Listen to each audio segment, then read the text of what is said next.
Welcome back, guys. Today I'm gonna show you how to find and install a game called Tetris.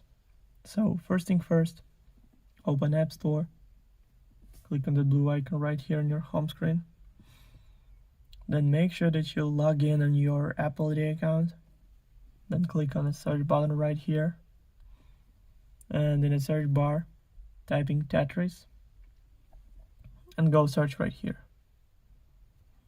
Then scroll down a little bit until you find the game. So click on that, then click Get, then Install, then confirm installation through Face ID or Touch ID or using password from your Apple ID account.